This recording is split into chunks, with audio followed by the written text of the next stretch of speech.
kita berjumpa lagi ya dalam video pembelajaran online masih tentang HR audit. Jadi tadi dalam video sebelumnya kita sudah berikan contoh mengenai bagaimana Anda menyusun inisiatif-inisiatif strategis dalam bidang performance management, training and talent management, dan juga rekrutmen. Jadi sekali lagi inisiatif itu juga dimunculkan setelah Anda melakukan HR audit. Ya, dari HR audit muncullah inisiatif-inisiatif seperti ini. Ya, supaya ketika nanti tahun depan diaudit, kinerja Anda atau hasilnya menjadi lebih memuaskan. Ya. Ini tadi timeline-nya dalam bentuk Excel gitu ya, dalam bentuk tabel. Nah, kemudian tabel ini harapannya ya dijabarkan lebih detail ya. Dijabarkan lebih detail. Nah, ini saya akan berikan contoh Mas, penjabaran lebih detail dari tabel ini. Jadi misalnya ini ya, inisiatif di performance management, tadi ya inisiatifnya merumuskan penilaian kinerja berbasis kompetensi dan KPI. Ya, outcome-nya ini Mas ya, sudah ada formatnya, formulirnya ketemu, isinya ada kompetensi dan KPI. Jenis kompetensinya sudah ditetapkan untuk tiap level karyawan. Ya. Anda bisa pakai kompetensi teknis yang lebih spesifik, atau kalau misalnya tidak mau ribet ya kompetensi generik ya. Core kompetensi ya, kompetensi inti untuk perusahaan Anda ya. Cukup misalnya 7, jangan terlalu banyak kompetensinya. Kalau banyak-banyak malah bingung nanti menilainya. Yang penting ada 2 elemen itu ya, kompetensi dan KPI. Kemudian ya bikin software-nya Mas ya, bagaimana PA ini dimasukkan ke software, sehingga proses penilaian kinerja dilakukan melalui aplikasi PA ya, performance appraisal ya, aplikasi itu software. Sudah ada aspek result dan kompetensi. Semua pegawai telah mampu memanfaatkan fitur-fitur yang disediakan oleh aplikasi PA. Nah ini kalau Anda belum punya softwarenya ya harus bikin Mas, Mbak ya. Atau mungkin beli gitu ya. Karena kalau PA itu pakai Excel, pakai manual, pakai kertas, sudah zaman dulu itu Mas, zaman tahun 70-an ya. Zaman Majapahit. Kalau sekarang ya sebaiknya pakai software lah ya. Jadi KPI-nya juga dimasukkan melalui software. Jangan lagi melalui Excel. Itu kuno. Kemudian yang lebih bagus bagaimana software performance management itu dikaitkan dengan modul HR lainnya ya. PMS itu performance management system Mas ya. Jadi hasil PA-nya dikaitkan dengan semua software ya, software talent, software career, software training plan, semuanya dalam satu platform software yang integrated. Itu canggih ya. Jangan terpisah-pisah. Kemudian ini ya, full implementation, employee dashboard management, semua proses PM, training, dan career map dijalankan dalam satu aplikasi software yang terpadu ya. Jadi implementasi performance management software-nya terpadu dengan bidang-bidang lainnya. Seluruh karyawan dapat mengakses dan menerapkan one-stop information services ya. Semua aplikasi terangkum dalam satu platform yang terintegrasi. Ini namanya digital life ya. Jangan Anda sudah pakai, karyawan-karyawan Anda pakainya smartphone yang mahal-mahal ya, yang keren, yang canggih. Sekarang kan smartphone-nya canggih-canggih Mas ya Mbak ya. iPhone, Samsung, LG, Asus itu kan canggih-canggih. Memorinya besar-besar. Tapi ironisnya Anda pakai smartphone, tapi pengelolaan manajemen SDM-nya itu masih pakai Excel. Masih pakai manual, pakai kertas, itu kan ironi. Yang lebih dahsyat kan kalau bahkan karyawan Anda bisa mengakses performance management sistemnya melalui smartphone-nya Mas. Jadi Anda bikin aplikasi apps gitu ya, bikin aplikasi yang tertanam di smartphone yang bisa di-download di Android atau di iOS. Dan dari download itu karyawan Anda bisa mengakses training information, mengenai career map, mengenai performance management. Bahkan dia bisa mengurus cuti dari smartphone-nya. Itu kan canggih Mas, jangan smartphone-nya dipakai hanya untuk diskusi melalui WhatsApp gitu ya. Melalui BBM, grup-grup BBM, grup WhatsApp. Bukanya hanya itu, kalau nggak Facebook. Nah itu kan disconnect Mas ya. Akan lebih indah kalau Anda bisa bikin aplikasi melalui smartphone Anda itu. Sehingga Anda bisa mengecek dashboard manajemen employee ini melalui smartphone ya, powerful itu. Oke, ya bisa Mas ya. Coba Anda bilang sama IT-nya lah, saya itu kadang-kadang agak menyayangkan ya, banyak perusahaan di Indonesia itu yang mengelola SDM-nya belum pakai software yang canggih gitu ya, belum pakai smartphone. Nah yang berikutnya Anda melakukan sosialisasi ya, performance management guideline ya, pakai CD ya, bahkan kalau perlu pakai apps juga ini. Anda menjelaskan mengenai KPI itu apa, manajemen kinerja itu apa, bagaimana cara mengisi performance appraisal itu, jangan pakai SOP itu, SOP teks itu yang membosankan gitu ya. Kenapa Anda nggak bikinnya itu pakai apps gitu ya?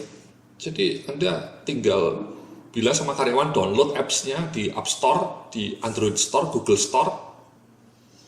Di situ kemudian karyawan-karyawan Anda bisa dengan mudah mencari informasi apa itu KPI saya seperti apa, cara menghitungnya seperti apa.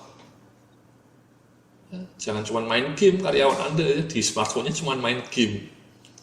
Bayangkan kalau Anda punya apps untuk menjelaskan performance management melalui aplikasi ya. Itu namanya digital life. Dan itu harusnya bisa. Ya ini ya, pakai campaign ya inilah pakai sesi workshop ya, bikin mengkampanyekan good performance management practices yang memastikan bahwa seluruh pegawai memahami siklus performance management yang benar gitu ya.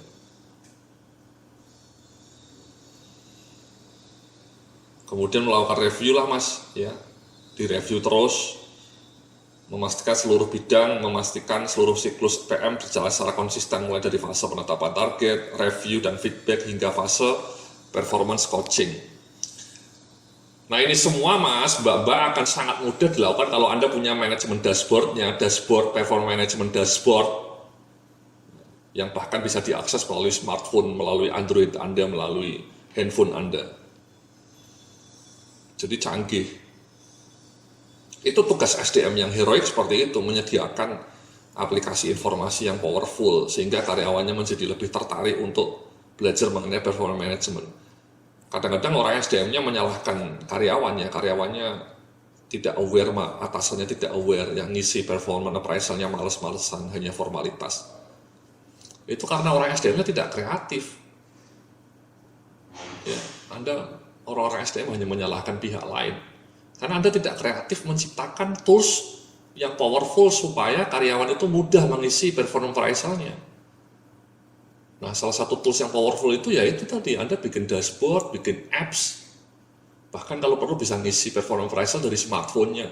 Anda sudah lakukan itu belum? Ya. Belum Pak Yodi ya, saya nggak sanggup, IT saya nggak sanggup, ya sudah. Berarti kapabilitas Anda kurang maknyus, kreativitasnya kurang cetar membahana. Itu ya tadi untuk performance management ya. Untuk career and talent management ini ya, di bagian berikutnya saya ngasih contoh juga. Bagian ini nanti filenya bisa Anda download ya, contoh-contoh ini ya. Jadi misalnya ini ya, inisiatifnya menyusun kamus kompetensi dan kebutuhan kompetensi jabatan mas ya. Kebutuhan kompetensi jabatan itu persyaratan kompetensi untuk setiap jabatan. Ya, kamus kompetensinya untuk semua job family telah disusun, baik untuk soft maupun hard. KKJ itu kebutuhan kompetensi jabatan mas ya. Tadi persyaratan kompetensi minimal untuk semua posisi sudah disusun. Kamus kompetensi dan KKJ dipublikasikan dalam bentuk buku. Again, ini bukunya mungkin tidak perlu cetak pakai kertas ya, bukunya pakai digital ya, pakai e-book, electronic book gitu ya. Bahkan kalau perlu dalam bentuk buku yang menarik ya, ada gambarnya, visualisasinya. Again, ini kalau lebih heroik adalah Anda bisa menyusun ini dan kemudian memasang di aplikasi Android Anda. Sehingga karyawan Anda ketika mau buka kamus kompetensi tidak cari bukunya dulu ya di perpustakaan. Mungkin bukunya kesimpannya di rak, hilang. Hari gini ya masih pakai buku kertas gitu. Kenapa Anda nggak berpikir kreatif bagaimana menyusun kamus kompetensinya itu secara digital? Sehingga ketika orang mau ngetik kompetensi marketing misalnya, tinggal ngetik marketing muncul ya, search query-nya seperti Google itu. Itu kan indah mas.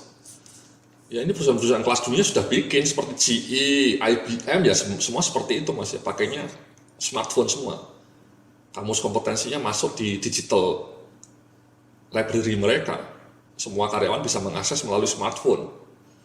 Ya, jadi smartphone-nya tidak hanya untuk hahaha di grup-grup WA, grup-grup BBM gitu ya.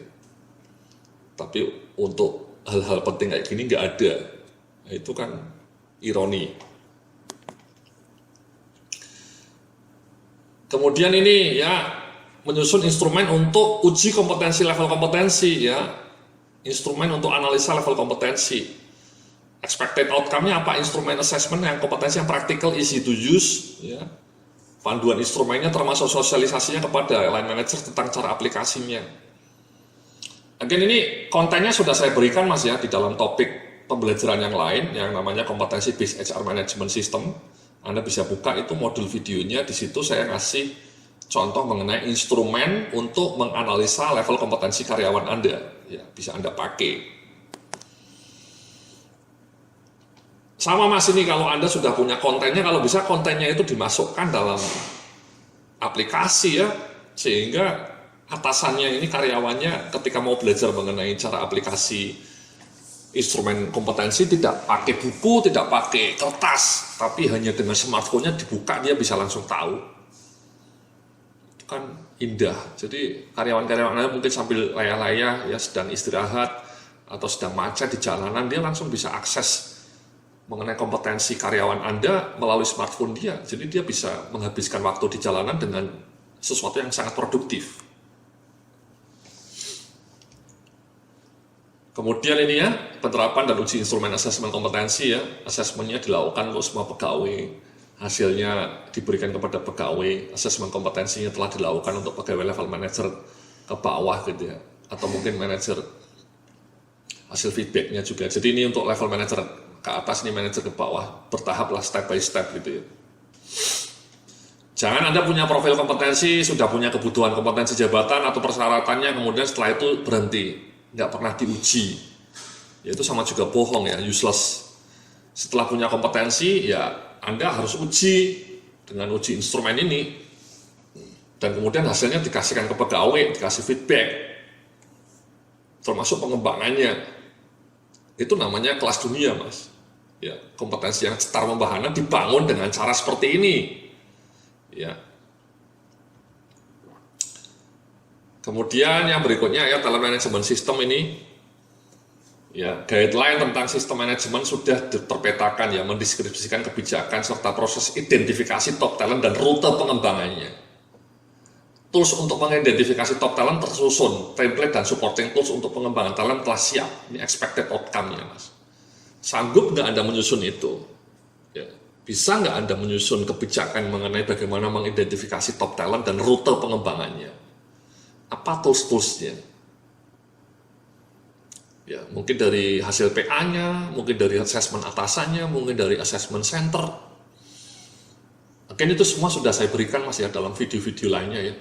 Assessment center Anda bisa belajar. Kemudian bagaimana atasannya uji tadi, instrumen kompetensinya juga sudah saya berikan contoh di modul kompetensi based HR system. Ya, kemudian Anda susunlah ini, termasuk nanti di career planning ya, saya sudah bicara mengenai career planning, panduannya. Nanti dalam modul lainnya tentang talent management saya juga akan cerita lebih detail mengenai bagaimana mengidentifikasi talent management ya. Anda susun ini Mas, ya Mbak-mbak ya. Ini inisiatif. Kemudian identifikasi top talent dan program pengembangannya ya. Dengan menggunakan tools yang telah disiapkan termasuk hasil asesmen kompetensi, maka teridentifikasi top talent di seluruh core position. Ya. Jadi Anda harus wajib sudah bisa mengidentifikasi top talent di perusahaan Anda di berbagai posisi kunci. Bagaimana cara mengidentifikasinya? Itu nanti saya jelaskan dalam video mengenai talent management ya. Kemudian setelah itu Anda juga sudah tahu skema program pengembangan untuk setiap top talent telah disusun dan dikomunikasikan kepada yang bersangkutan dan atasannya. Ini yang melelahkan ya. Anda sudah mengidentifikasi top talent, mungkin ada 10 orang ya untuk posisi kunci. Nah 10 orangnya itu disusun program pengembangannya lah Mas. Kemudian dikomunikasikan kepada yang bersangkutan dan atasannya supaya dalam 1 tahun ke depan atau bahkan 2 tahun ke depan program-program pengembangan itu tereksekusi dengan sempurna. Sehingga 2 tahun dari sekarang top talent itu sudah siap untuk dipromosikan menjadi GM misalnya, menjadi VP, Vice President atau menjadi manajer senior. atau bahkan menjadi manajer.